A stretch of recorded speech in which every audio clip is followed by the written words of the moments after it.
मलाई त विश्वासै गर्न सकेन। त्यसो भन्दाखेरि चाहिँ नि म त दिनभरि रोयो त्यही हस्पिटलमा।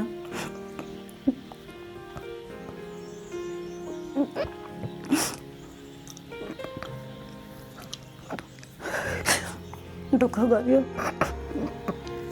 यस्तो मान्छे पहिला कस्तो हट्टकट्ट हुनुहुन्थ्यो, हरेक चिजमा जात्रा डसी त्यस्तोमा हरेक चिजमा हिँड्नुहुन्थ्यो उहाँ। अहिले त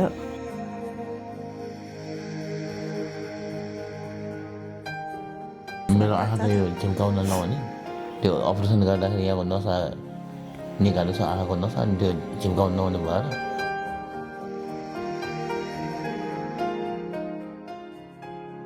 कमाइ गर्ने म एक्लै छु। अब म बिरामी भएर अब कमाइ गर्न पनि सक्दिनँ।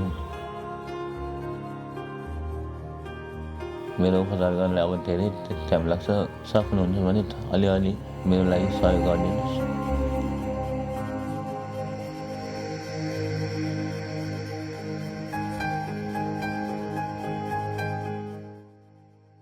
कहिले 3 चोटि पनि जानु परेछ, कहिले हप्ताको 1 चोटि पनि जानु परेछ। औषधिहरू पनि बिमा धेरै जस्तो महँगो औषधि केही बिमा पनि नपाउने रहेछ। उपचार गर्दा गर्दा अब धेरै नै गाह्रो भइरहेछ। त्यही भएर हजुरहरूसँग आएको हो। त्यही भएर हजुरहरूको कति सहयोग गर्नुहुन्छ, हजुरहरूले सहयोग गरिदिनुहोस्। चाहिँ धेरै भन्ने अब दुई हजुरहरूबाट चाहिँ सहयोगको अपेक्षा गर्दछु। प्लिज मलाई सहयोग गरिदिनुहोस्। आफूले चाहिँ सक्नुहुन्छ।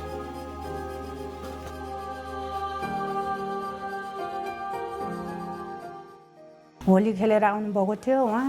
होली खेलेर आउँदाखेरि उहाँले चाहिँ नि अनि नुहाएर आउनुभयो।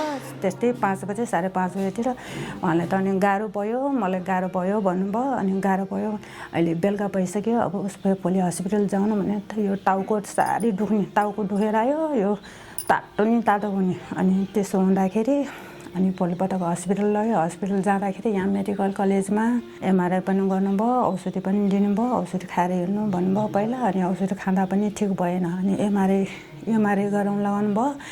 एमआरआई गर्दाखेरि फेरि उहाँले के भन्नुभयो, तपाईँ एकचोटि यता होइन वीर हस्पिटलतिर जानु भन्नुभयो। उहाँ र जाँदाखेरि चाहिँ नि अनि तपाईँको टाउकोमा त रगत जमेछ भनेर टाउको नि उपचार गर्नुपर्छ भन्नुभयो उहाँले चाहिँ वीर हस्पिटलमा। अनि वीर हस्पिटलमा त्यसो भन्दा उपचार गर्यो। टाउको रगत पातलो भए छैन भन्दा त्यो गाँठो आएको चाहिँ ठुलो भएर आयो। पहिला त क्यान्सर त्यस्तो केही भन्नुभएको छैन। अनि पछि चाहिँ नि तपाईँलाई क्यान्सर भयो भनेर अब त्यो कार्ड बनाउनु पर्छ। अनि पहिला त थाहै छैन, क्यान्सर भनेर थाहै भएन। अनि कार्ड बनाउनु बेला त यो एकजना उहाँलाई 80 पर्ने रहेछ। अनि यस्तो यस्तो भयो भनेर साइन गराउनु लगाएको। अनि मलाई त विश्वासै गर्न सकेन। त्यसो भन्दाखेरि चाहिँ नि म त दिनभरि रोयो त्यही हस्पिटलमा।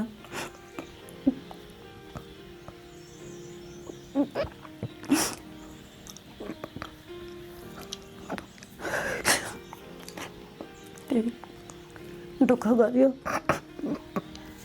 यस्तो मान्छे पहिला कस्तो हट्टकट्ट हुनुहुन्थ्यो, हरेक चिजमा जात्रा डसी त्यस्तोमा हरेक चिजमा हिँड्नुहुन्थ्यो उहाँ।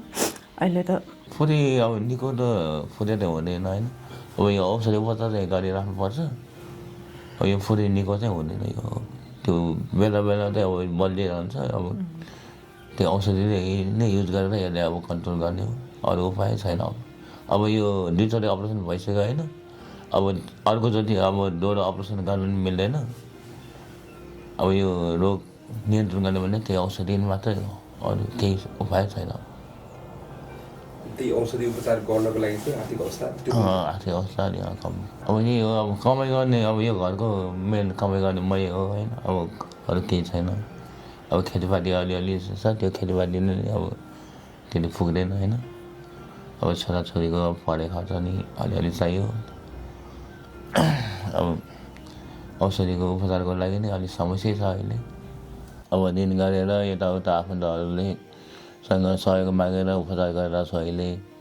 अब पहिला मसँग भएको खर्च पनि सबै सकियो होइन। अलिअलि त्यो पहिला यो खेतभित्र पैसा थियो अलिअलि त्यो पनि अब अपरेसन डिजिटल अपरेसन गर्दाखेरि त्यो पैसा सक्यो अहिले उपचार गर्न धेरै गाह्रो भइरहेछ अब मेरो उपचारको लागि चाहिँ अब गाह्रो भएर हजुरहरूसँग चाहिँ सहयोगको लागि अपिल गरिरहेको छु सक्नुहुन्छ भने अलिअलि मेरो लागि सहयोग गरिदिनुहोस् मेरो उपचार गर्नलाई अब धेरै टाइम लाग्छ अब औषधि उपचार नगरिकन अब बस्न सक्दिनँ उपचार भएन भने त म त दुखाइ चाहिँ धेरै बढ्ने अब दुखाइ हजुरहरूबाट चाहिँ सहयोगको अपेक्षा गर्दछु प्लिज सहयोग गरिदिनुहोस् आफूले जति सक्नुहुन्छ